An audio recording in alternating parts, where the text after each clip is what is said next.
Visible, सब सुनाई और दिखाई दे रहा है। हम बात कर रहे हैं इन्वायरमेंटल जियो साइंस के बारे में। फटाफट आ जाइए, बहुत इंपॉर्टेंट चीजें हैं और कुछ जो प्रीवियस ईयर क्वेश्चंस आए हुए हैं उसके बेसिस पे हम बात करेंगे। बढ़िया से समझने की कोशिश करेंगे हर टॉपिक को।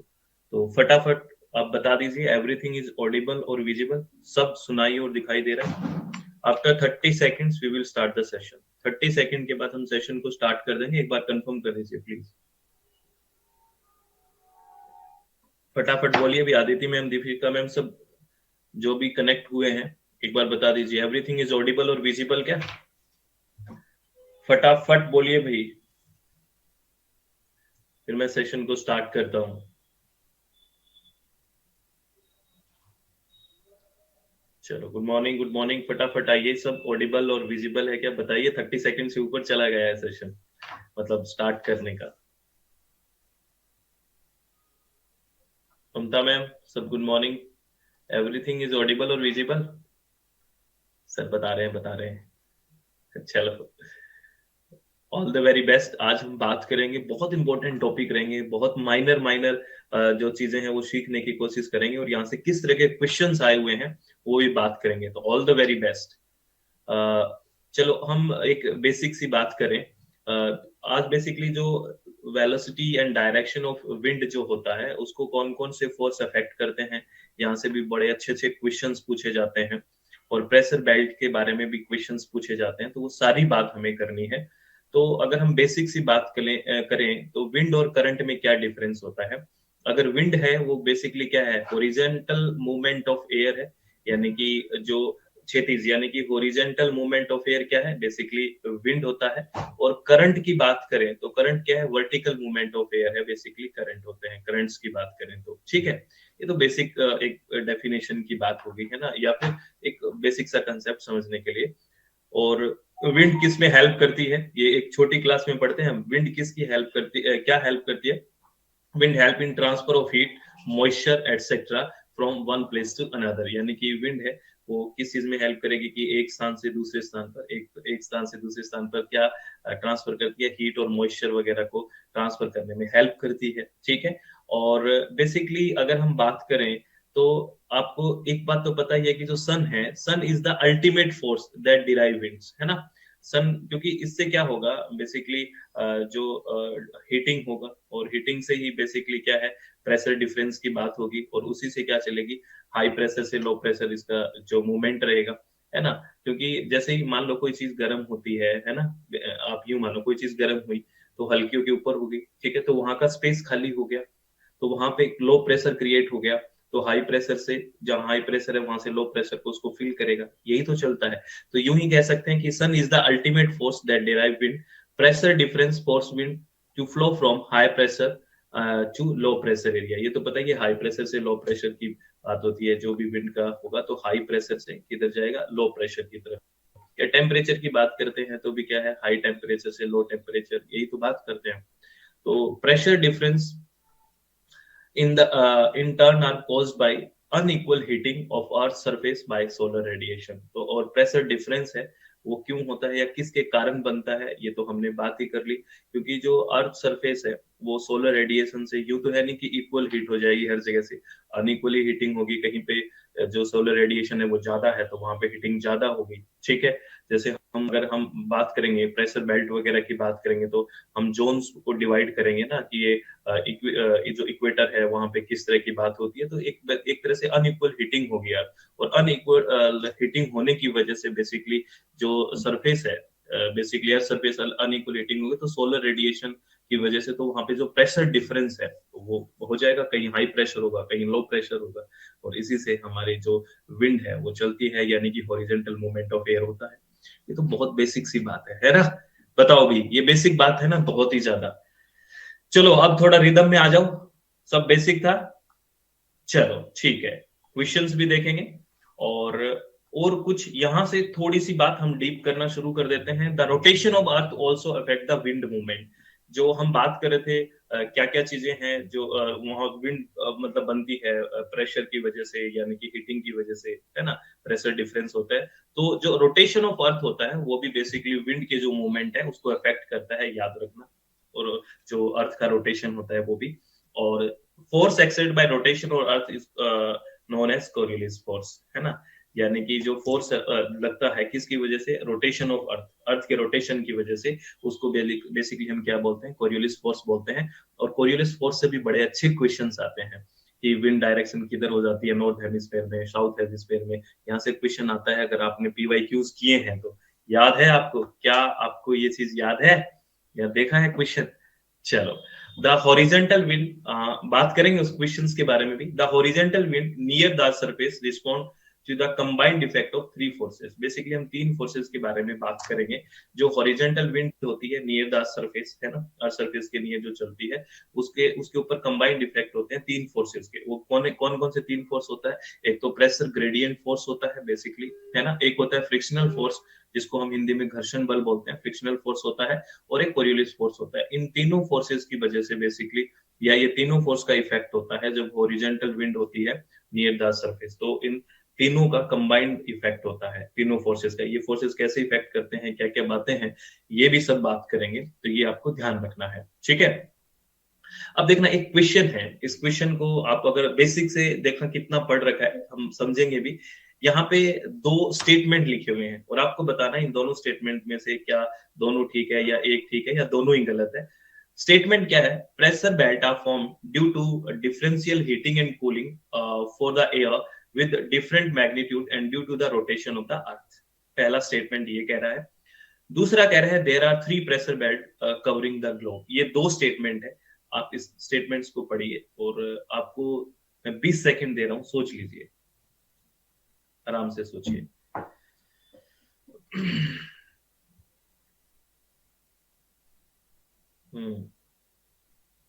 Last 10 seconds.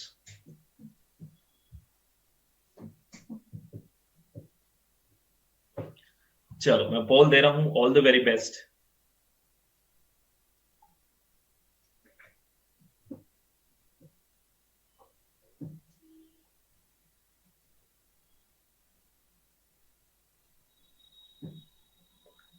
ऐसे कैसे, ये क्या हुआ?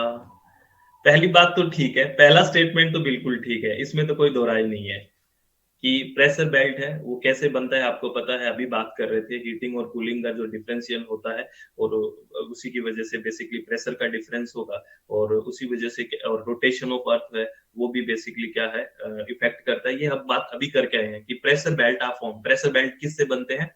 हीटिंग और कूलिंग होता है अर्थ का, डिफरेंट डिफरेंट है, मैग्नीट्यूड पे अलग अलग होगा, अभी हम बात कर रहे थे। और due to the rotation of the earth, यहाँ से प्रेशर बेल्ट बनते हैं, इसकी तो कोई दोहराई की बात नहीं है। तो पहला स्टेटमेंट तो बिल्कुल ठीक है, लेकिन सेकंड स्टेटमेंट गलत है। ये कह रहे there are three pressure belt covering the globe. तीन ही प्रेशर बेल्ट है क्या? अगर आप नॉर्दर्न और साउदर्न हेमिस्फीयर को मिलाओ, पूरे ग्लोब को मिलाओ, क्या तीन ही प्रेशर बेल्ट है क्या? बताओ। तीन ही प्रेशर बेल्ट है? तीन ही प्रेशर बेल्ट है क्या? बताओ। तीन नहीं है, 7 प्रेशर बेल्ट है। इसको काट दो, ये गलत है। बेसिकली इसमें पहला ही ऑप्शन ओनली वन वाला ठीक है। 7 कौन से प्रेशर बेल्ट है? ये प्रेशर बेल्ट थोड़ी है। ये जो आप ट्रेड विंड की बात कर रहे हो, वेस्टलीज की बात कर रहे हो, ईस्टलीज की बात कर रहे हो, प्रेशर बेल्ट नहीं है ये। एक एक में 3 पार्ट में पढ़ाऊंगा आपको, है ना। और वो सेल भी अलग अलग है, वो सेल भी नहीं है। प्रेशर बेल्ट बताता हूँ मैं कौन कौन से हैं, 7 है बेसिकली, याद रखना। देखो, मैं एक एक को आराम से दोनों स्टेटमेंट को आपको डिफाइन करता हूँ। पहला स्टेटमेंट तो बेसिकली है ही कि pressure belt are form due to differential heating and cooling of the air with different magnitude and due to the rotation of earth. ये तो बिल्कुल हमने बात की थी, और ये तो स्टेटमेंट में कोई दो राय है ही नहीं। The pressure belt are either thermically induced और डायनेमिकली इंड्यूस्ड होता है ये। Thermically induced pressure belt are form due to the incoming solar radiation. These और इसकी वजह से जो equatorial low pressure belt and polar high pressure belt वगैरह ये सब बनते हैं। और dynamic induced pressure belt are form due to rotation of earth. यानी कि दो तरह की बात हम कर रहे हैं ना, कि जो बेसिकली जो एक तो जो टेम्परेचर की वजह से इंड्यूस्ड होता है, थर्मली इंड्यूस्ड होता है, तो वो तो टेम्परेचर की वजह से हो गया, है ना, अलग अलग हीटिंग हो गया उसकी वजह से। और डायनेमिकली इंड्यूस्ड होता है because of rotation of earth. ये तो पहला स्टेटमेंट हो गया। लेकिन अगर प्रेशर बेल्ट की बात करें तो देयर आर 7 प्रेशर बेल्ट, है ना। कितने प्रेशर बेल्ट है? 7, ठीक है ना। तो क्या है, इक्वेटोरियल लो प्रेशर बेल्ट हो गया एक तो, ठीक है। एक हो गया सब ट्रॉपिकल हाई प्रेशर। तो basically equatorial low pressure belt तो एक ही हो गया बेसिकली, अगर मैं बात करूं ये ग्लोब है अपना, तो इक्वेटोरियल लो प्रेशर बेल्ट तो यही हो गया, एक बीच में एक हो गया। उसके बाद ये दो दो हो जाएंगे ना, सब tropical high pressure both hemisphere में हो जाएगा, यानी कि नॉर्थ में भी साउथ में भी, तो दो ये हो गए सब ट्रॉपिकल हाई प्रेशर। और पोलर हाई प्रेशर ये भी दोनों हेमिस्फीयर में हो गए, ठीक है। तो दो दो चार और एक पांच, और सब पोलर लो प्रेशर भी दो हो गए, है ना, दोनों स्पेयर में हो गए। तो दो दो चार और दो छह और एक सात हो गए कि नहीं हो गए? बताओ, अरे बोलो, हाँ या ना। हाँ, ऐसे क्वेश्चन पूछते हैं, बहुत इंपॉर्टेंट है। तो 7 है टोटल, अगर बात करें प्रेशर बेल्ट की, है ना, टोटल अगर ग्लोब की प्रेशर बेल्ट की बात करें तो 7 है। आपको मैं ये थोड़ा डायग्राम से भी दिखा देता हूँ। ये देखिए ना, यही तो है। यहाँ पे आईटीसीजेड या डोल्ड्रम होता है, जहाँ पे काम बिल्कुल, मतलब काम होता है बिल्कुल शांत होता है। तो यहाँ पे क्या होगा देखिए, सोलर रेडिएशन ज्यादा पड़ेगी, तो जो इक्वेटोरियल वाला या जो है ना, जो रीजन है वहां पे लो प्रेशर बनेगा, क्योंकि सोलर रेडिएशन पड़ेगी, तो वहां की जो एयर है वो बेसिकली गर्म हो जाएगी। गर्म होने से वो ऊपर उठेगी, तो ये जगह है वो खाली होगी, तो यहाँ पे लो प्रेशर हो गया, है ना। लो प्रेशर हो गया तो ऊपर जाएगी वो, तो वहां ऊपर हाई प्रेशर से फिर नीचे वापस आएगी, तो इस तरह से चलता है ना। तो यहाँ पे लो प्रेशर बन जाएगा, है ना, फिर यहाँ पे हाई प्रेशर बन गया, फिर लो प्रेशर और हाई प्रेशर, ये होता है। अब सात कौन कौन से है देखो, इक्वेटोरियल पे तो क्या है, जीरो पे एक, तो ये हो गया, एक दो तीन और एक चार, पांच छह और सात हो गए टोटल, ठीक है। तो ये बेसिकली सात है प्रेशर बेल्ट की अगर बात करते हैं तो। और इसके में आप में यही ध्यान रखना है बेसिकली, टेम्परेचर का वो तो रोल है ही सारा, है ना। टेम्परेचर की वजह से प्रेशर प्रेशर और एक रोटेशन होगा की बात होती है। तो और भी मैं आपको थोड़ा सा और क्लियर इनके नाम से मैं दिखा देता हूँ, इनको नाम को भी आपको ध्यान रखना है। जैसे अगर यहाँ पे बात करें 0 डिग्री पे क्या है, इक्वेटोरियल लो प्रेशर है, जिसको डोल्ड्रम बोलते हैं हम बेसिकली, ठीक है। उसके बाद यहाँ पे जो सब ट्रॉपिकल हाई प्रेशर है, जिसको हॉर्स लैटिट्यूड बोलते हैं, ये भी आपको याद रखना है। उसकी डिग्री भी पूछ लेते हैं, ये प्लीज याद रखना, ये वेरी वेरी इंपॉर्टेंट है। यहाँ से कई बार क्वेश्चंस पूछे जाते हैं, डिग्री भी पूछ लेते हैं कि कितनी डिग्री पे ये क्षेत्र बेसिकली ये एरिया है, ठीक है। तो सब ट्रॉपिकल हाई प्रेशर यानी कि जो हॉर्स लैटिट्यूड है बेसिक, यहाँ पे भी नॉर्थ में और साउथ में दोनों जगह होगा, ये तो कोई वो बताने की बात नहीं है। और यहाँ पे वेस्टलीज वगैरह हो जाएगी, फिर यहाँ पे सब पोलर लो प्रेशर हो जाएगा, ठीक है। और हाई प्रेशर हो गया 90 डिग्री वाले पे, ठीक है। हाँ, जब वो घोड़े फेंक देते थे, आपको अगर याद है तो ये स्टोरी होती थी, इसीलिए वो हॉर्स इसको बेसिकली लैटिट्यूड बोलते हैं, ठीक है ना। जब भारी हो जाता था तो इस तरह की बातें बातें थी यहाँ पे। चलो, तो ये मेजर बेल्ट है और विंड सिस्टम है बेसिकली, ये ध्यान रखना है। बिल्कुल मिलता हूँ। अब ये तीन सेल के बारे में भी बात करते हैं हम, हेडले सेल के बारे में बात करते हैं, फेरल सेल के बारे में। फटाफट बातें बता रहा हूँ आपको, एकदम दिमाग में आना चाहिए ये चीजें। ये तीन सेल के बारे में भी बात करते हैं। हेडले सेल क्या है, ये द सर्कुलर सेल है, वो कहाँ बनती है, near the equator, and has air है वो राइज हो जाएगी, क्योंकि यहाँ पे गर्म होगा, वही बात है। आईटी जो आईटीसीजेड जोन है बेसिकली, वहां की बात कर रहा हूँ, वहाँ एयर गर्म होगी, ठीक है ना। और फिर सिंक होगी नियर 30 डिग्री, तो यहाँ पे एक हेडली सेल बनेगी। जैसे मान लो यहाँ से एयर है वो गर्म होके ऊपर आई है, और वापस जाके वो क्या होगी, धीरे धीरे कूलिंग में आएगी, ठंडा आएगी, तो वापस नीचे आएगी, को नहीं आएगी, भारी होगी तो नीचे आएगी। तो यहाँ पे बेसिकली जो सेल बनेगी हेडली सेल हो गया, जो 30 डिग्री पे बनेगी बेसिकली, है ना। और फेरन सेल कहाँ है, इज अ सर्कुलेशन सेल है in the mid latitude where the air rise near 60 degree and sink near 30 degree. Basically rise होता है यहाँ पे 60 डिग्री पे, वापिस वहां पे 30 डिग्री पे बन जाएगा, है ना। हाँ, बिल्कुल बिल्कुल। और पोलर फिर वापस वहां पे क्या हो जाएगा, circular cell in the polar region हो जाएगा, बिल्कुल बनता है, थर्मल और प्रेशर की वजह से बेसिकली, ठीक है। जैसे ये क्वेश्चन ही है, इससे आपको क्लियर हो जाएगा। ये क्वेश्चन बताओ आप, ये क्वेश्चन है, मैं आपको सही दिख रहा है क्या, अगर थोड़ा मैच कर लेना, है ना। मैं बोल के बता देता हूँ, इधर प्रेशर सेल लिखी हुई है, हेडली सेल है, फेरल सेल है और पोलर सेल है, और इधर रीजन दिया हुआ है, क्षेत्र दिया हुआ है इक्वेटोरियल। आपको बताना है कि इसमें से कौन सा ठीक है, नीचे ऑप्शंस है, ठीक है। प्लीज ये आराम से देखना क्वेश्चन, विजिबिलिटी ठीक है क्या? देखो इधर है हेडली सेल, फेरल सेल और पोलर सेल, 1 2 3। और उधर कुछ रीजन है जैसे इक्वेटोरियल हाई टू सब ट्रॉपिकल लो है, इसमें दिया हुआ है। और फेरल में लिखा हुआ है सब ट्रॉपिकल हाई टू सब पोलर लो। और पोलर में लिखा हुआ है सब polar low to polar high, यहाँ पे लिखा हुआ है। तो इसमें आपको बताना है कि कौन से ऑप्शन है वो सही से मैच है। ठीक है, अभी बताया आपको, और ये तो बिल्कुल एक नॉर्मल सी बात है, ये तो सबको आता ही होगा ना आप लोगों को। चलो मैं पोल दे रहा हूँ, all the very best.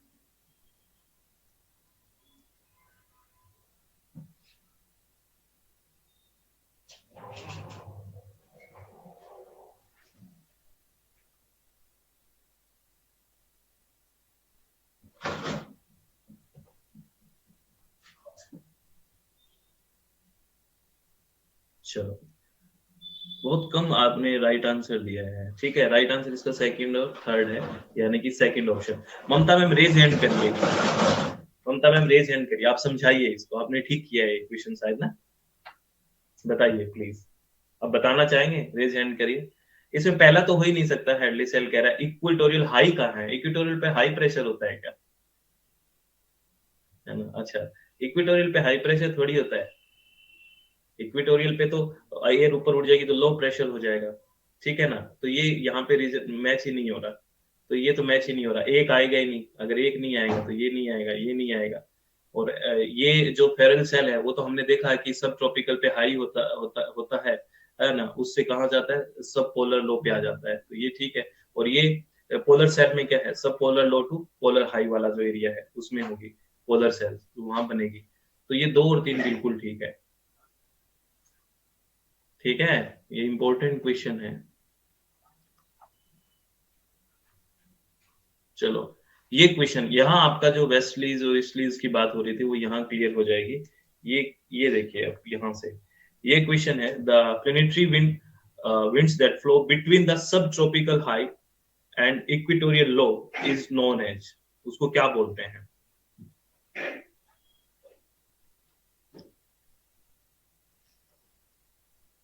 The planetary wind that flow between the subtropical high and equatorial low is known as। चलो पोल दे रहा हूँ, आपको डायग्राम भी दिखाया था मैंने, इतना तो आपको कॉन्सेंट्रेट एकाग्र होना ही पड़ेगा।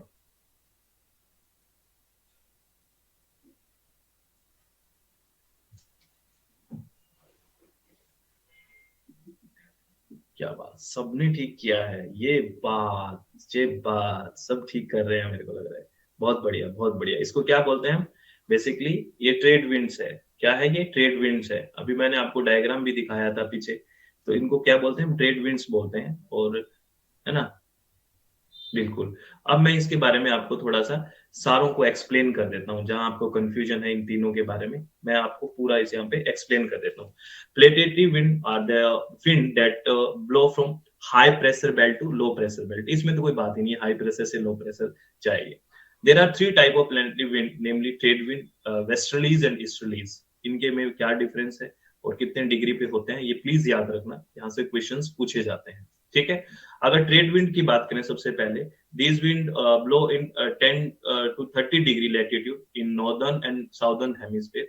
These are permanent east to west, है ना, prevailing wind that flow in the Earth's equatorial region। ये आपको याद रखना है। ये हम जो बात कर रहे थे इसी रीजन के बारे में बात कर रहे थे। डिग्री पूछे तो 10 और 30 डिग्री हो गया। और इनका जो परमानेंट किस है, east to west, sorry east to west है ना। ईस्ट टू वेस्ट क्या होता है सर? अरे ईस्ट टू वेस्ट क्या हो गया फिर, ईस्ट टू वेस्ट है ना, ये याद रखना है। और वेस्टर्लीज की बात करें तो the westerlies wind blowing 30 to 60 degree latitude in the northern and southern hemisphere। These are the prevailing wind that move from the, ये याद रखना, ये कहां से कहां? Move from the west towards the east, यानी कि from the west toward the east, इसीलिए इसको वेस्टर्लीज की बात करिए ना, from the west towards the east, ये याद रखना। They originate from the high pressure area in the horse latitude and move towards the poles। These wind are stronger in winter zone। ये बेसिकली कहाँ पे बहुत ही स्ट्रॉन्ग होगी? Winter zone में होगी बहुत ज्यादा, क्योंकि आपको पता है ऊपर वाले चले गए हैं पर वहां पे हाई प्रेशर जितना बनेगा बेसिकली, तो वहां पे विंटर जोन में बहुत ज्यादा स्ट्रॉन्गेस्ट रहेगी, है ना। There are 3 winds that are fall under the westerlies. अगर हम वेस्टर्लीज की बात करें तो इसके अंदर भी 3 तरह की विंड होती है, अगर आपने नाम सुना है तो ये बहुत इंपॉर्टेंट है। रोरिंग फोर्टीज, यहाँ से क्वेश्चन आते हैं, roaring forties, furious fifties and shrinking sixties, याद है आपको, यहाँ से क्वेश्चन आता है। ये बहुत इंपॉर्टेंट है, रोरिंग फोर्टीज, है ना, और जो furious fifties and shrinking sixties, ये कहाँ पे पड़ती है बेसिकली? ये there are 3 kind that fall under the westerlies, ये वेस्टर्लीज के अंदर है। और ईस्टर्लीज की बात करें, these wind blow in 60-90 degree latitude in the northern and southern hemisphere, ठीक है, या southern latitudes. They blow from high pressure area of polar high at the northern and south poles. तो ये बेसिकली थी जो आप बात कर रहे थे शुरुआत में, ये बता रहे थे आप, ठीक है ना? समझ में आई? अब कुछ पिक्चर क्लियर हुई क्या आप लोगों की, ये बताओ। देखो, अब मैं अभी आपको क्रैश कोर्स की तरह बता रहा हूँ, थोड़ा फटाफट बता रहा हूँ जल्दी। डिटेल में तो हम धीरे धीरे पूरी और बात करते हैं, तो अभी हम क्रैश कोर्स की तरह ही बात कर रहे हैं, तो इतना आपको ध्यान रहेगा ना? अरे सारे बोलो, ध्यान रहेगा। ये अपने डिटेल कोर्स के भी बैच है, कोई 6 मंथ 3 मंथ 9 मंथ का कोर्स भी लेना चाहता है पेपर टू इन्वायरमेंटल साइंस के लिए भी, अभी के बैच के लिए भी चल रहा है परिणाम बैच।